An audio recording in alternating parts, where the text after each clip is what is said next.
this, but just... Sorry for the interruption. No, that's great. Thank you. Good. So we're recording the session. We'll make it available to you, to everybody, in the next couple of days. Just a couple of quick things on here. Check your name as it appears. If you want to change your name, and I always get nervous, and I will say this now, I will pronounce 90% of the people's names here. I'll pronounce it incorrectly. I'm so sorry. And I absolutely always get this real fear of just getting people's names wrong. I'll try and do my best. Please correct me if I say your name and it's wrong. Also, if you want to change your name and be someone else for the next sort of hour and 15 minutes, hour and a half, and enjoy yourself as someone else, please feel free. Myself and Sabrina, I'll introduce Sabrina in a minute, but we'll be the sort of primary voices from Hyper Island that you're going to hear. We have the power to mute you. And I'm only saying that just because I know that sometimes you don't realize you're not in mute, and then the kids come in, your colleagues start screaming, the delivery guy arrives. So we may just want to put you on mute just to help us all have a more sort of cohesive experience. If you can put the camera on, that's great. We love it. It's so nice to see some friendly faces here. Also, please, use the chat. I really like doing these sessions in Zoom where we get people commenting amongst themselves in Zoom, ask us questions, having these kind of asynchronous conversations. I think is one of the real benefits of using Zoom.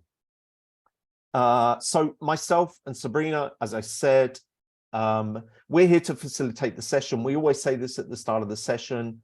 We're not teachers. I also don't think we'd ever position ourselves as experts. We're more practitioners and facilitators. So the session that we're going to run today, we run this with a lot of our clients. It's specifically for one of our courses, and I'll talk a little bit more about that. But we're here to facilitate the experience for you. So again, please use the chat. If something doesn't make sense, if you'd like us to explain something a bit more, if you just would like a little bit more time for us to discuss something, please, please, please. We're here to facilitate the learning journey for everyone that's here. Like I said, I'm guessing that there's quite a few of you here who have heard this story. You've seen the picture. You know something about Hyper Island. There may be one or two people here who don't.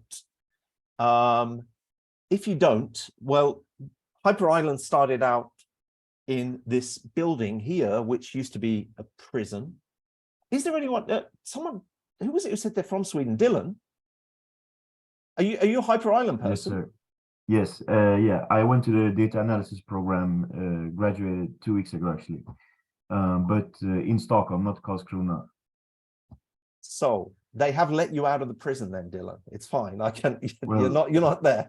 Okay. Well, it's something they said, you can graduate, but you can never leave, something like that. So it's great. So Dylan, you are proof, because we always kind of talk about, Hyper started in this prison building, and isn't Sweden wonderful? They don't need prisons anymore. They turn them into schools for transformation and innovation. But so we actually have a real life case of someone who survived Hyper Island there in Sweden. I actually loved it.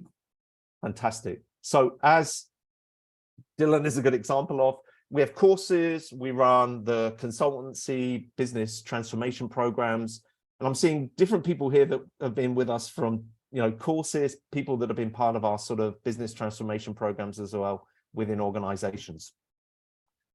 Talking about courses, the session we're running today, part of the reason for running the session was we had a lot of fun using some new tools in the courses, and we thought, wouldn't it be fun to run some sessions lunchtime in certain parts of the world, evening in other parts of the world, where we could just kind of road test when we're going to try some different maybe hacks that we're trying with some of the tools that we've been using and discovering. So the CX design course, this is where the activity that we're going to do today kind of originated, and we've adapted it a little bit.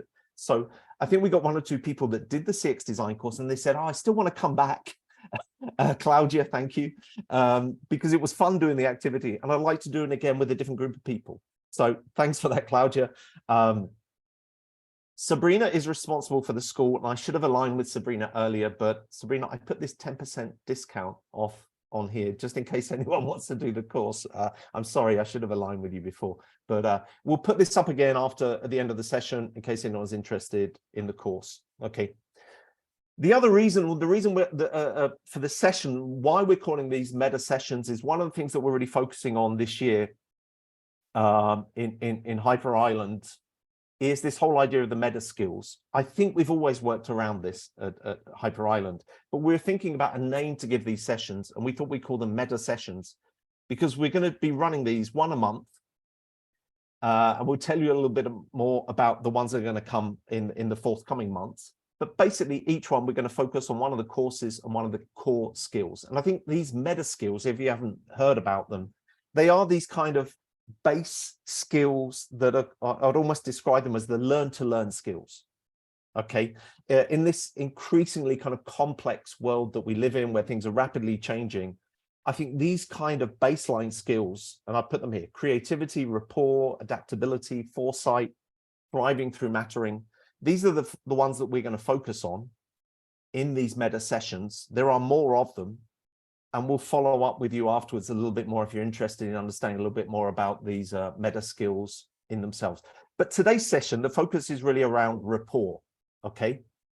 And we are, in the next sort of 2 or 3 days, going to also be launching kind of like a white paper, this handbook that we put together about building rapport. And in that handbook, there's a lot of activities you can try, different tools, and we've broken it down into 3 sections. One is almost, how do you create rapport with yourself and understand yourself? And how do you use that then to build rapport with your teams?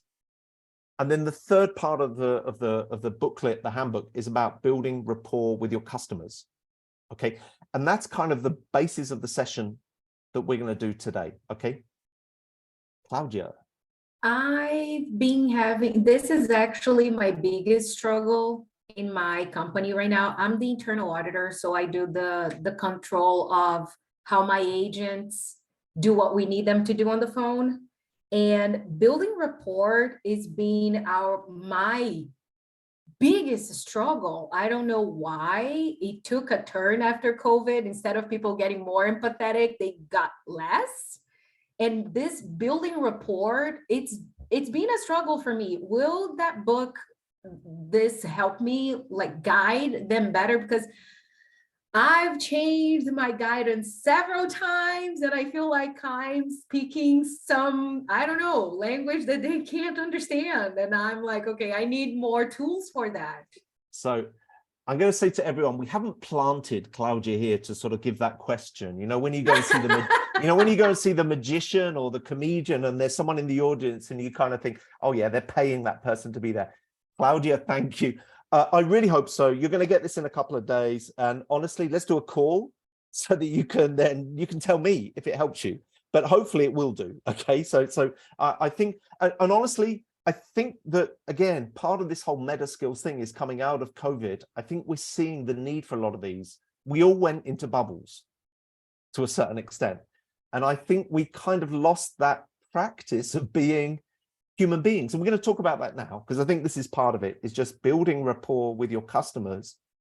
It starts with yourself, then with your team. But then I think if we're not doing it with ourselves and with our teams, it's hard to take it to customers as well. Okay. So the objectives of the session here, we are planning on this being like 1 hour and 15 to 1 hour and 30 minutes. We know different people have to drop off at different points. And again, that's why we're recording the session. But objectives for this, helping us to rethink a little bit about our customers from a systems thinking perspective. That's part of the session. Also, and we said this about networking, seeing people here that maybe you don't know, different parts of our alumni, different clients, and I really hope that you can use this session to connect with some people you didn't know. And the third one is have fun, please. As always, as with any experience with Hyper Island, you're going to do most of the work. Okay, I'm going to try and shut up as quickly as possible and get you guys in some groups, working, thinking, discussing. Okay. You know that any Hyper Island experience, we're going to have a check-in. So just to get us all on the same page and to start to think a little bit around the theme, the check-in for today, and I'd like you to write in the chat, is could you think of a product or service which you use or that you're impacted by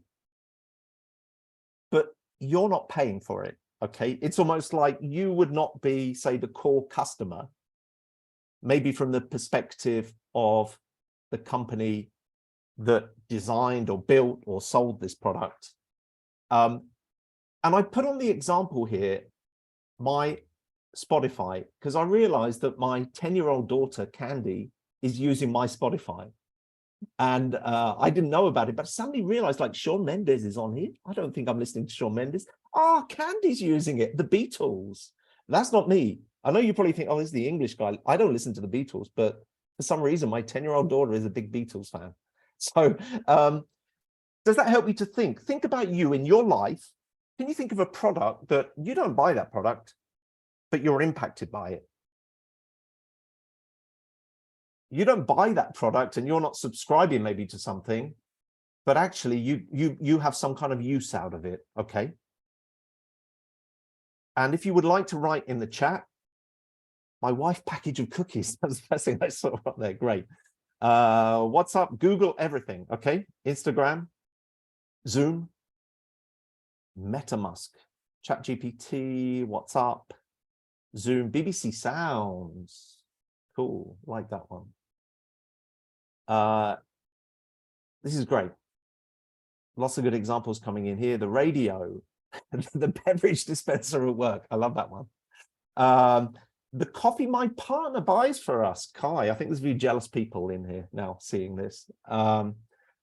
This is great. Thank you. So we're all checked in. And the reason for doing that check-in was this is kind of one of the key things around the session today is I want us to think about maybe the company doesn't look at me as the core customer or the core user, but actually I'm impacted by that product.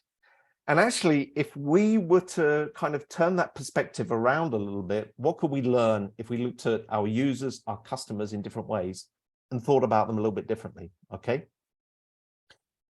Anyone who knows me, and you've done any sessions with me, you know that I always show this video. It's like me putting everything I learned from being an anthropologist and doing my doctorate and then spending too many years working as an anthropologist in different contexts. What did I learn about people? Okay, I think this video tells me so much more than anything I studied officially about people and what they're like. Okay, I'm just going to let this video run. It's about 2 minutes. The gentleman in the elevator now is a candid star. These folks who are entering, the man with a white shirt, the lady with a trench coat, and subsequently one other member of our staff will face the rear.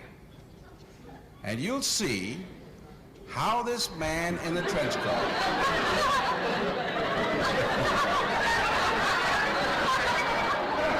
tries to maintain his individuality,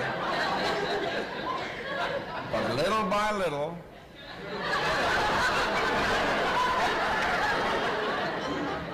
he looks at his watch, but he's really making an excuse for turning just a little bit more to the wall. Now we'll try it once again. Here's the candid subject. Here comes the candid camera staff, 3 of them at least. And this man has apparently been in groups before.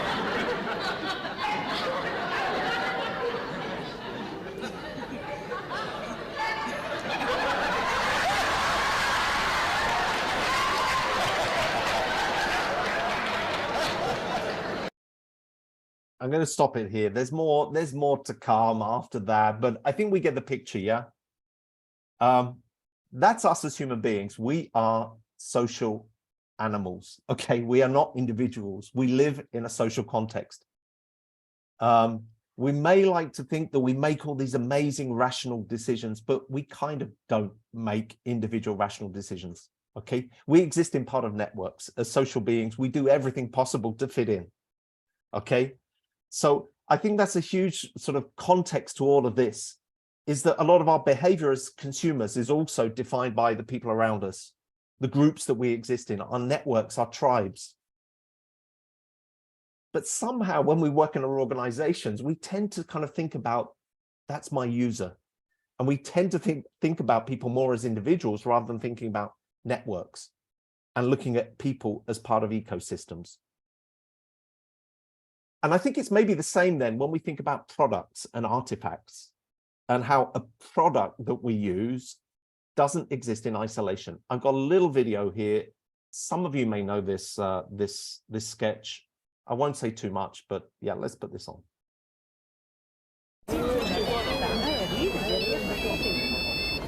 Hello? Yeah. No, I'm in France. Yeah, I'm in France. Yeah. Yeah, tell me about it. Yeah. No, it's rubbish. Yeah. Sorry, Sabrina. No, ring it back. Yeah. Ciao. Hello. Yes. Yeah, no, I'm just getting a skinny cappuccino latte. Molto grando. Yeah. Yes, great.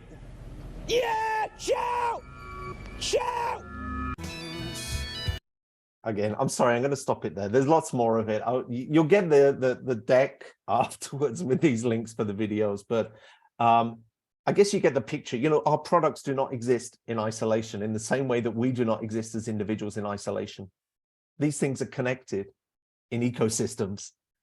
But again, a lot of the time when we're designing products and when we're designing services, we tend to focus on that person who's using the phone, and we don't think about how that impacts a much broader range of people. And I think in that way, we can kind of think about this around this sort of iceberg model. Yeah, we're looking at what's above the water. It's much easier for us to see what's above the water. But actually, what are all the potential relationships that exist under the water? What are all the things that we're not looking at? And if we actually started to think about our products and our users in that slightly broader sense as part of ecosystems, what opportunities could that bring to us? So that's kind of the basis of the session. The activity we're going to move into is asking you to think about, rather than just you as the direct user, what about when you have slightly different relationships to products? What about when you're not the person that specific product was built for? What about if we actually, rather than just focusing one kind of user, what about if we thought about this idea of customer ecosystem thinking? Thinking that different customers and different users have different relationships to products, to services, because maybe they sit in different parts of that ecosystem. And one of the sort of influences around this, and one of the inspirations for this is, and I don't get any money for promoting this book. It's a book with a, you know, I don't know, I have a real fetish for these books when they come with nice kind of sets of cards that you can play with. It's a book called Rethinking Users, okay? Michael Youngblood, and I'll share a link for you if anyone's interested in it. But in the book, he says, what then is human-centered design if it's failing most of the humans surrounding it? And they talk in the book around actually what happens if we broaden our perspective? What happens if we broaden the aperture to look more coherently at everything that goes on when we insert a product or a service or a built environment? Okay, what happens when you create something and put it into a human system?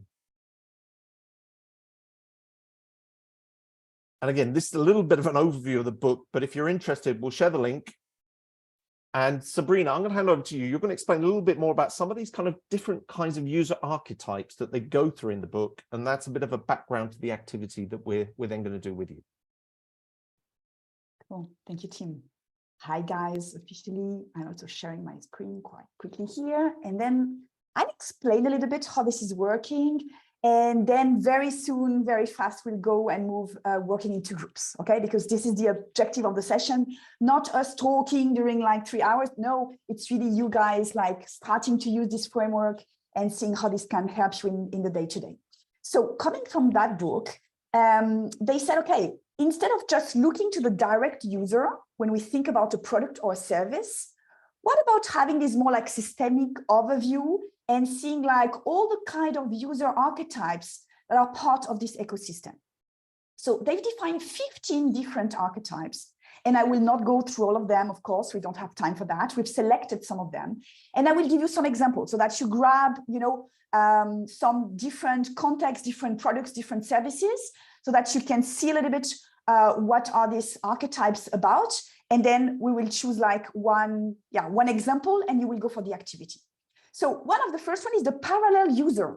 What is a parallel user? Is like someone will engage with the solution, the product, the service, at the same time as some others do in the same way. So example, when Tim and myself were preparing this presentation, this session, we were working together on the same Google Slides document. We were parallel users. While he was doing one slide, I was doing the other, and we were even sometimes typing and doing things on the same slide at the same time. So when Google developed the experience and the service, they thought about this option. They thought about this parallel user situation, that this could enable us really to work at the same time in parallel, not scrapping what the others is doing. So some other examples, some other archetypes. The indirect user. The indirect user is someone who engages with the artifact personally, but indirectly. So two examples. The passenger of a car, where you are sitting in the passenger seat. You're not really the direct user. You are not the one driving the car. But anyway, you're using the product. You would like to type also on the, now we have a very nice screen in the middle where you can choose the music and so on. You want to do that too. But sometimes it's not really designed for you. It's designed for the driver. It's designed for the direct user. The situation where an adult is reading a book to a child who cannot read yet.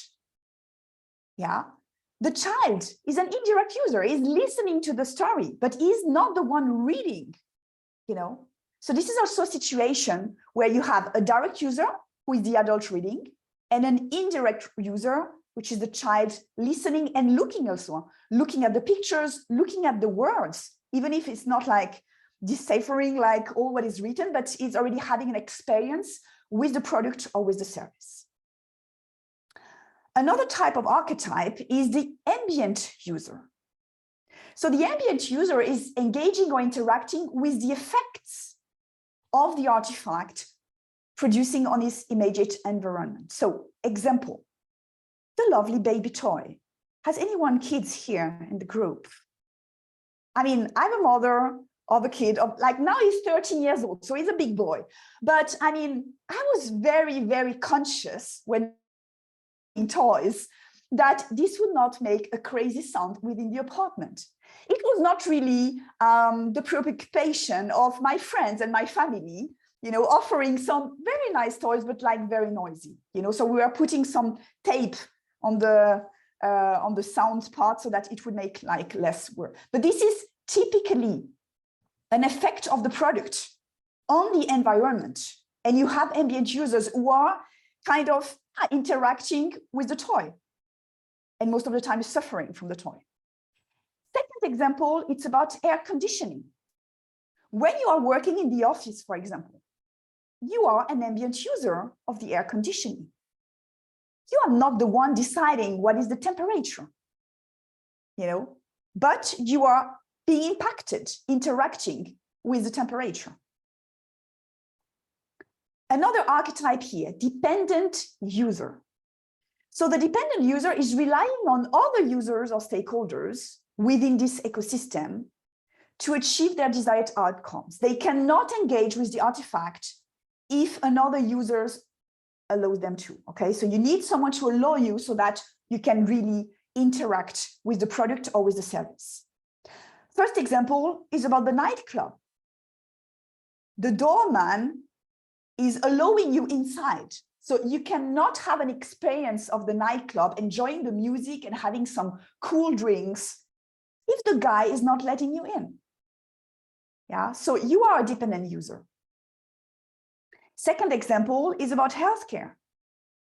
The patient is a dependent user from the healthcare providers. Could be the nurses, could be like the doctors. Here in this IAM example, you need someone from the healthcare system, putting you through the device. Okay, so again, you are in a state of being dependent from other users to really engage and interact with the artifact. Make sense? Yeah? Once following, perhaps you have some other examples popping into your brain. Hopefully, I hope there are some. Serial user. The serial user is like when you have the artifact passing from one user to another. Perhaps not the nicest example, but a very day-to-day one is the public toilets. We are using the toilets one after the other. And if one is not having some care about how he's using it, the other serial user will suffer from that. So it's the public toilets, it's like the seats in the subway or in the bus, there are many, many things that we are using one after the other. It's the same when in a family, you have youngest children, eldest children, and then you are passing the things from one to the next. If you have 3 boys, then you are just the clothes and the toys you just bring from one to the next one. So again, if the first child has not taken care properly of the clothes or of the toys, of course, the youngest one will not have the same experience, will not use the artifact in the same way, and perhaps have the same result. Last one, complementary user. This complementary user will engage and interacts in the artifact, but in different ways, without necessarily being in conflict with the others. So public park. In a public park, you have some people making picnic, some other walking their dogs, some other doing sports. They are all using in a different way the same product, which is the park. And sometimes, there is some conflict, most of the time not. Other example is the computer. If you have a fixed computer at home, you can have different family members using it for different purposes.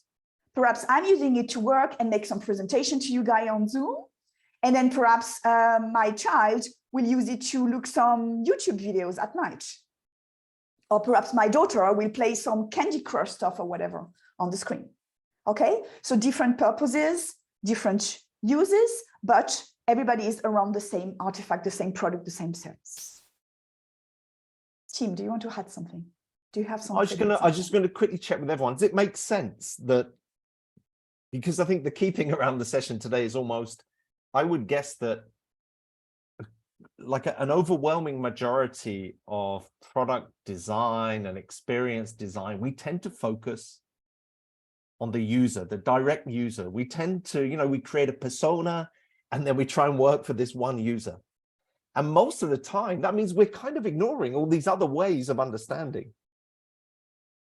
And so today's session is really to help us to try and get a slightly broader perspective on how our products, services, experience actually can bring in other people. Okay, so I'm going to look at some questions in here in the chat here, because then we'll jump in the activity. But it's great. We just wanted to stop and make sure that this kind of makes sense to everyone, because probably most of the time we're not really thinking about all those other users.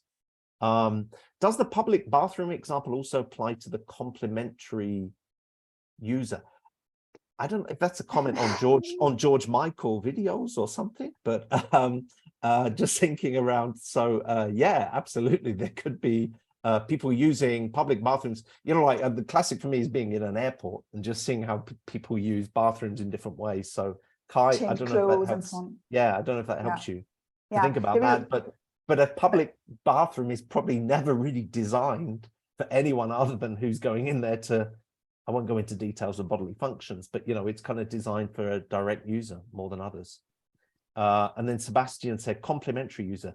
Does it matter that the user can engage with the product at the same time or not? So yeah, I think that normally you will be interacting with it. Actually, that's a good question about whether you're using it at the same time or not. I think that there's different levels there, aren't there? Because the part would be different groups of people or different individuals in there at the same time, but the computer not necessarily. So that can be both people that are using it at the same time, but also people that are maybe using it at different times. Yeah, and you will see afterwards, if you want to deep dive a little bit on this framework of this rethinking users, you will see also that the same user, it can have different role at the same time. You can be a complementary user and a parallel user, perhaps, or you can be, a surrogate user and a dependent user. So it's, it can become very complex. But the objective of the session today is trying to, get you into this framework in the simplest way possible. And then, of course, when you will get used to, experiment this framework, then you can go on much deeper level of complexity when you start to analyze this full ecosystem. Yeah, I really like the comment here from Vitaly about, jobs to be done as well, because anyone who knows the jobs to be done framework, and if you don't, we'll share some stuff on it. But again, jobs to be done, we tend to think about like one kind of user and the job to be done for that user. But then actually, if you expand this and you think about this kind of user ecosystem thinking with jobs to be done, it can really start to open up your mind to think about different ways of thinking around your product or your service. So thank you. Cool. Okay, so let's go for the activity. The introduction is just to set like, what is the product, what is the service we'll be working on today in groups. So we will collectively map what is the client ecosystem around the artifact, which is the rental bikes. I guess that most of you guys know this from like whatever city or whatever big city you are in the world. I know that this really like spread in the last 5 years in almost everywhere. So it's bikes where you have stations or not. In some cities, you don't even have stations anymore. You can just leave them wherever you want. And then you have an app where you can like unblock, like release one bike, and you pay per minute or whatever the type of payment system you have. You put your credit card within and then you can use the bike. You have this for bikes, you have this for scooters. So there are many different options. But today, let's try to take this rental bike product and service so that we ideate around that, okay? So you will be divided into groups, okay? And each group will be given one archetype, okay? One of the 5 examples of archetypes I've given with some little examples. You will get one archetype. There will be a little description there, so you can, see it again, like with the examples, with the slide I was showing. And then you will have to put yourself into the shoes of this user archetype. So let's imagine I'm the dependent user. So now I'm the dependent user of this product service of the rental bike. And then you will have to kind of think like, what is your relationship with this product, with this service currently? How do you use it? What are the pains and gains? Okay, so this is the first round that we are doing. It will last 7 minutes. So you will have 7 minutes in groups to get to know each other very quickly. So good that you have renamed yourself. Everybody has the proper name. So you know at least like what's the name of the other person in your group. And then you read the description of your archetype. You put yourself into the shoes and you try to describe with some post-its. To do the exercise, we'll use a tool called Miro. I don't know if everyone has worked with it before or if some of you don't know. Hopefully, one person per group will know how to do that. We will share a link into the chat like in a few minutes, but I will explain you first how this is working. So when you will enter into the Miro, you will find that each group has a specific place to work on. Okay, so you will see, when we are clicking on the bottom, you go like, you are being transferred into the room number 6. Okay, then you know you are the group number 6 and you need to work into the frame of the group number 6. Okay, you will see the little archetype described to you. And then on this right side, you will have a place with some post-its, empty post-its already, where you can put your reflection of like, what is your current relationship with the artifact? What are your pains and gains? Okay. For people who have never worked with Miro, there are 2-3 things you need to know. The first one is how to zoom in and out. So on the right bottom corner of your screen, you'll have a plus and minus. Okay, with this plus and minus, you can zoom in or zoom out. Very easy. The second thing you need to know is how to move right, left, up and down. So to do that, you have 2 options. The first option is maintaining the spacebar of your keyboard. And if you maintain the space bar and you click right and left and you can move around, or you use the little arrow, which is on the left upper corner, which is like blue. So if it's blue, you can click on things And if you click again on the arrow, it turns black. And then your mouse will be a little hand and you can move right, left, and so on. The third thing you need to know, and this will be the last one, is how to create more post-its, okay? You have already some empty post-its, but if you need more, you can click on one and make Ctrl-C, Ctrl-V to copy paste it. That's an option. Or you can click on the fourth icon on the left bar, which is like creating new post-it. You can choose the color, you can choose the size, you can, do whatever you want then after into the board. Okay, clear for everyone? Hopefully one or two of you will be real kick-ass in Miro, and this will be all smooth. We will activate also the sharing screen inside the Zoom room. So if one wants to share for the others, this will be also an option. Okay? Is it clear for everyone? Yeah, Tim. Yeah, there's a couple of questions just on here, which is, and I always thank everyone who puts the question in, because probably other people are thinking the same thing, so it's great. So we'd like you to put yourself in the shoes, and again, we said about rapport, try and put yourselves in the shoe of that specific archetype of user. And imagine, like, if I was in the shoes of that person, if I was the dependent user in this context, what would be my relationship to this product, to this system? Okay. And then in terms of the groups that you're going to be in, you will see, once we send you out of here, the group number of which group you're in. And then you can then go and see, based on which group number you are, you'll be able to then see on the Miro, tomato, you can see which of the parts of the board you're going to work on. Make sense? Sabrina, am I explaining it correctly? Yeah, perfect. So you will have 7 minutes to do this first analysis. Okay, we will click on the bottom, you go in the room, you have a panic button. If you have some question or so, you can call us and then we'll join. And then I will put a little timer in the Miro too, so that you know how much time you have left before we are bringing you back. When we bring you back, you will see a little screen appearing in the middle of the Zoom. If you don't click on it, then you will be able to get advantage of the last 30 seconds and finish your sentence, what you were discussing. If you click on the screen, then you will be brought back automatically, right away into the plenary. Okay, let's go. So 7 minutes in breakout, and the Zoom, the Miro link is in the chat already. The number of your groups you will discover when it's appearing on the screen. I'm not that sure. Okay, and then everybody's coming back in 5 seconds. There are still some groups getting the most of it. Okay, so I guess now progressively everybody's coming back. And I know what you will tell me, guys. You will tell me, oh, Sabrina, it was not enough time. We wanted more. Yeah, you will be back. Okay, you will be back in room and you will make the next step. So don't worry. It was enough time, Sabrina. Oh, It wasn't. No, I didn't finish. It was enough time, but we have a lot of things to write, so maybe we need more time. So you have too many ideas. That's the point. Cool. So what is the next step? What is the next round of the activity? Future state brainstorming. So keep this archetype in mind. Okay. So you have been assigned one archetype. You really put yourself into this shoe, and you are this archetype. Now, let's try to think about as many possible future solutions or redesign of this bike rental experience if you just had this one archetype user in mind. Okay, so really focus on that one and think about, okay, what would be the features that could add value for this user archetype? How I could redesign the product, the experience, how I could rethink the value proposition of this rental bike service.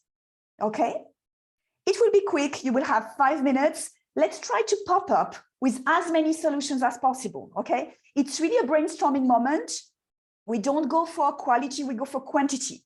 So just drop as many ideas that comes into your mind. And for that, you will have a part on the Miro. So if you go on the right side, we have just opened a new place for you. So you stay on the same line of your group. You just move to the right and you will have the part where you can drop some ideas into post-its. Okay, ready everyone? So ideation of future state, how you can improve, how you can redesign the experience, how you can bring some new features when you keep just this user archetype in mind. Okay, let's go. So magic breakout open. See you soon. Now, Okay, so I think now everybody should be coming back. The ones that were ready for a long time, ideated and so on, and the ones who were taking advantage of the last seconds. So we were spying on you guys in the mirror. We saw like a lot of stuff appearing. So, I mean, amazing what you can produce in 5 minutes. It was really, really amazing. So congrats for that. What's the next step now? I'm unhiding on the Miro the next step, which is the prototyping moment. So the idea is from all your ideation, choose one of your ideas and try to make a quick prototype of it. And it's not even a prototype, we call it pretotype, you know? It's just like a rough something that looks like the idea you would like to implement, this like added value, added feature, something like you would like to improve for this user archetype, okay? In the frame I've just unhidden in the Miro, you have two placeholders. One to put an image. You can copy paste any kind of image from the internet inside the Miro, okay, to represent your prototype. And you can put one post-it with one sentence describing like what is this prototype, okay? You will have 7 minutes for that. So don't spend 5 minutes choosing the idea. Try to like perhaps 1 minute you choose the idea, and then you have 6 minutes left to kind of prototype. Okay, let's go. Ready? So now we'll make the magic, bring you into the rooms back. And then I will put here 7 minutes.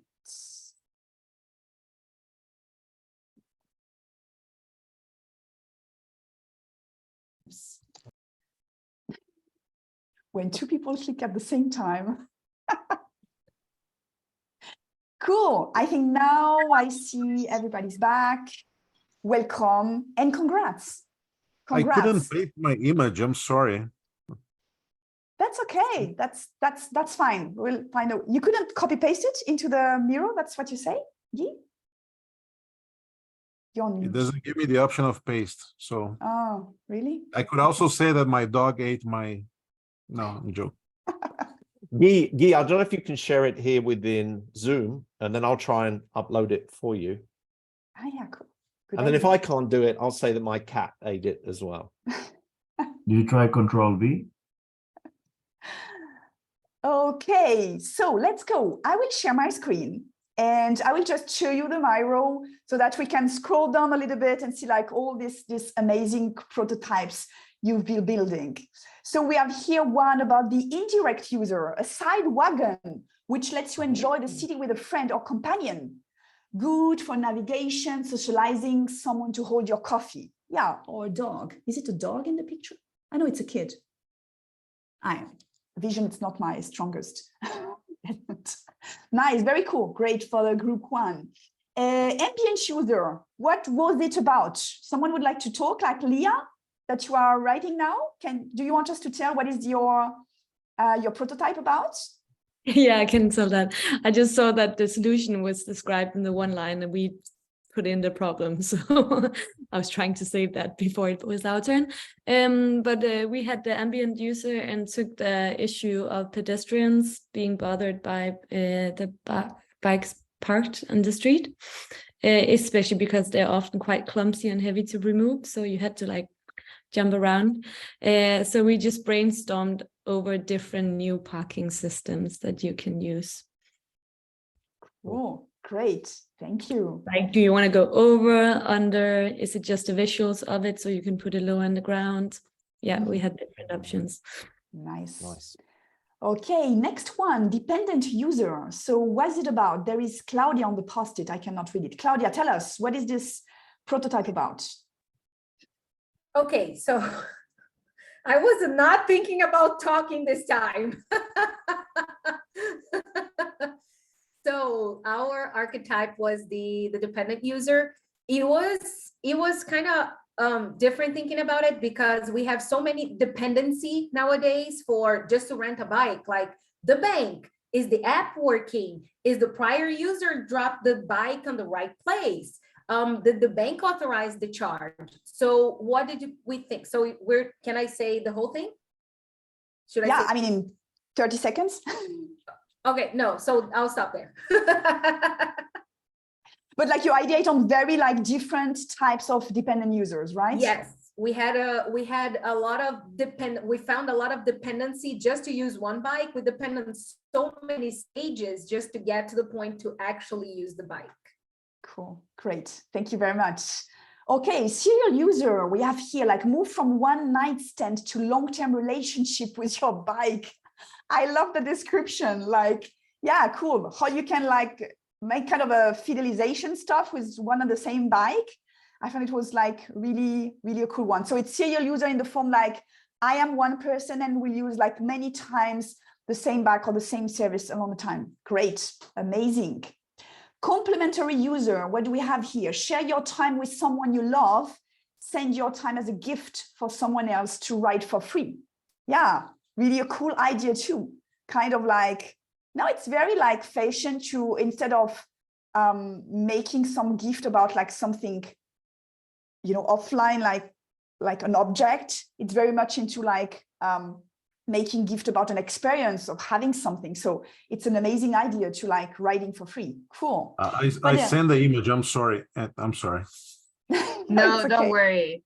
It's It absolutely could be okay. a cool image of like someone making a gift or like kind of a voucher or something like that. Yeah, Yeah, it's cool. like buy 10 minutes and give 10 minutes of healthy ride to someone that you love. Cool. Great. Thank you. Another indirect user here, upgrade bikes to more seats so you can go around with multiple friends having a couple beers at the bar in the middle. Yeah, typically inspired from Germany. I love the beer bikes there. It was really cool. But everybody has to, I mean, not just drink, but also like to pedal. So yeah, it's also making sport at the end, right? Another ambient user here, like you are only allowed to park the bike back to a designated area, shared and private bikes. The ground floors that are free of buildings around the city will be mapped as parking lots. An app will show you where to bike or to park perhaps, and park with love for your bike, your neighbors, and your city. Amazing, great. And then perhaps here, last one, dependent user. So manage users to deliver the bike for new user at their pickup place instead of leaving bike at a dock or whatever place in the street. Yeah. Very nice idea because some people have time to do that, right? And for others, it would be like a great added value service. Amazing. Thank you, everyone. I mean, really, really impressive what you came out in such like 3 rounds, 3 sprints of 5 to 7 minutes. So yeah, really good. I will hand over now to Tim to make some reflection around like the activity you've conducted now in Teams.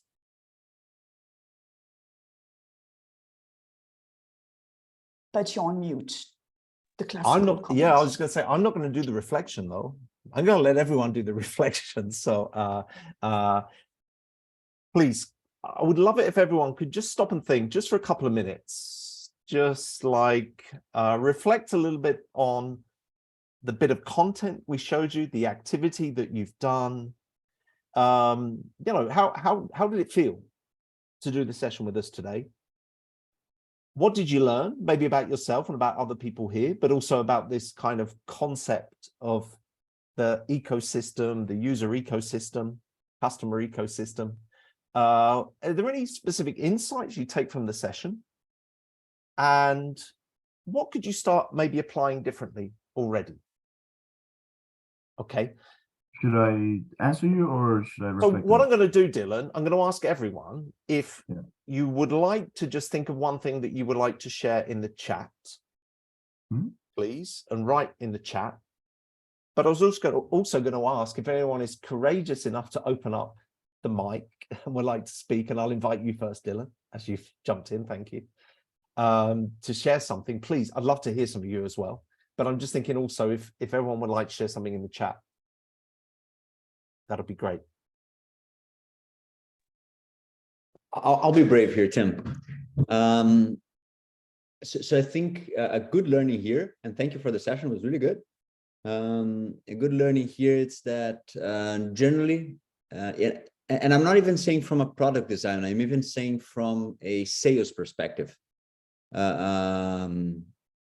You tend to think of whoever's paying for the product, or in the case of sales, or in the case of design, whoever is using the product, as your main customer. But you forget that in the case of design, other people are impacted by that use. And in the case of sales, other people are influencing the purchase decision. And you tend to forget about them. It's interesting that you were talking all the time about design, but I was thinking about it from a sales perspective. So I'm thinking, okay, there's someone who buys my product, but there's a bunch of other people who are using the product and to some extent are influencing that person making the purchase decision. And very seldom I think about them, very seldom I touch base with those people who are not paying yet using and influence the decision. And very seldom I think about how I could communicate or even use that people to influence in a positive way the purchase decision. So good session. And my point is, it applies not only to product design, but I think if you can draw a very good parallel to sales and use the same kind of mindset framework to think about sales challenges. Amazing. Thank you.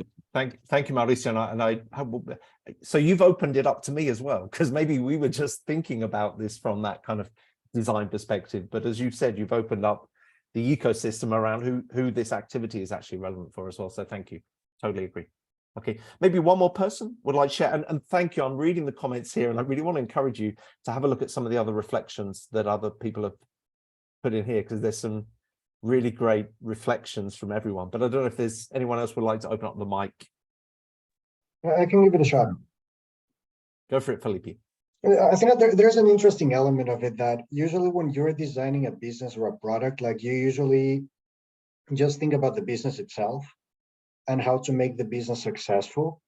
And as we thought on this, like with the ambient user, like what can actually ruin your idea and make it not work and not scale up is the harm that your idea is causing to others and the impact that it has, not on your users, but on people that are indirectly impacted by that. And usually that's not part of the business case, right? Like, oh, we'll have these great bike sharing, we'll make a lot of money on it, we'll expand to I don't know how many cities, and it'll be extremely successful.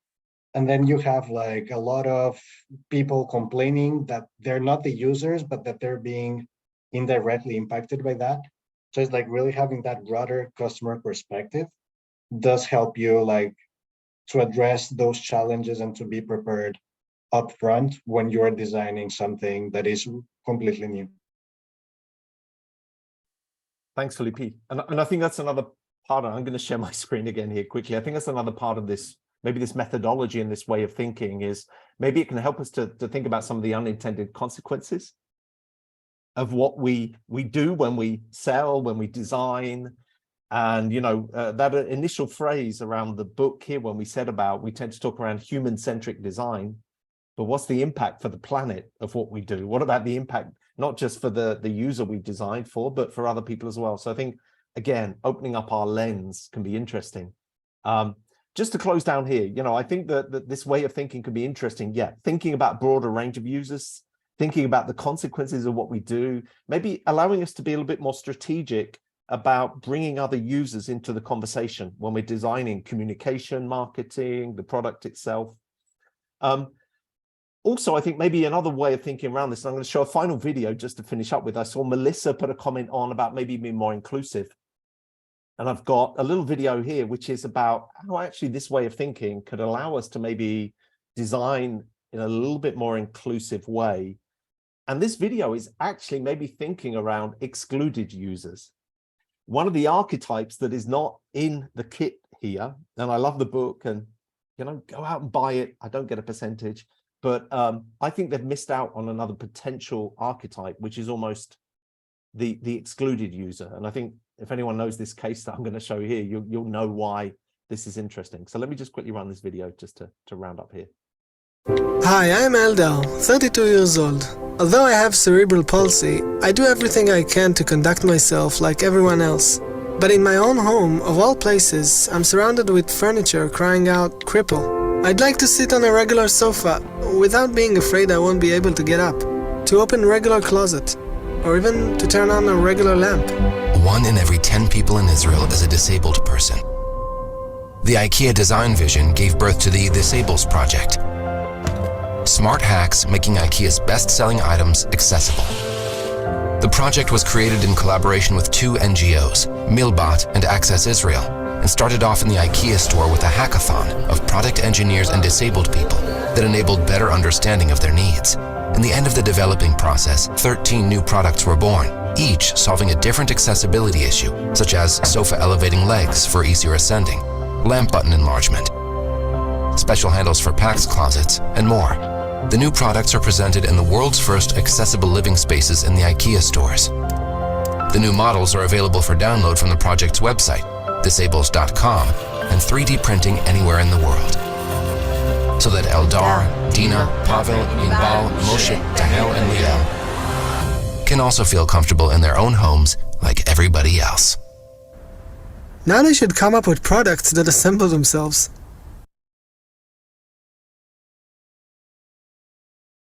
And I think maybe my last comment on this is just, obviously, if you think about that, and IKEA published some research on this afterwards, showing that it wasn't just people with cerebral palsy that were downloading, that were benefiting from these products. It was pretty much everybody who would like to adapt products to themselves. But it's actually a great way of understanding, if we expand that vision, we understand the perspective of different elements of our user ecosystem, and then we can then scale and take that to a mass audience. We can be quite disruptive in the way we think and in what we do and how we innovate. So I think this is a really good example to kind of finish on. Sabrina, that's me finishing. Over to you just to wrap everything up. That's me finishing. Okay, so yeah, some last messages before we go and we close the session. As we said in the beginning, we are preparing this rapid report handbook. So there will be a lot of stuff inside, like really like useful activities you can play, you can experiment to improve your rapport with yourself, with your team, and with your customer. So we'll send it to you in the next days by email. And then I think we'll make a link also inside the Miro so that you can click on it when you search for it. We have also the toolbox of Hyper Island. I don't know if everyone here knows about it, but it's a free resource, okay, with a lot of different tools. I think there are more than 140 different tools, which are like energizers, team-related, for innovation, for self-leadership, for well-being. So there are a lot of things there where you can have a look. So you have a QR code on the sides. It's hyperisland.toolbox.com, I think. But then you can access it, and there are a lot of things you can experiment further in your own context. Just reminding you, like we've put the QR code also here, directing on the page of our CX design course. If you want to experiment more tools and frameworks with us, talking about the customer experience design in a more holistic way, you would have like a 10% off discount on that course. The next cohort is starting, I think, 23rd of May or something like that. Oh my God, I've clicked. I should have not clicked. Okay, and we go for checkout. So the question is a simple one. How are you leaving this session? So you can drop it in the chat, or you can open your mic and just like in one word, how are you leaving this meta session with us today?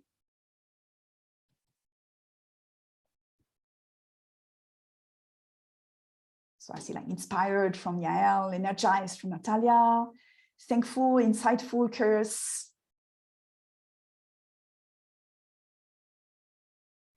Rocket launched. I like this, Clemens. Very nice. Rocket launched. No one ever wrote that in a checkout.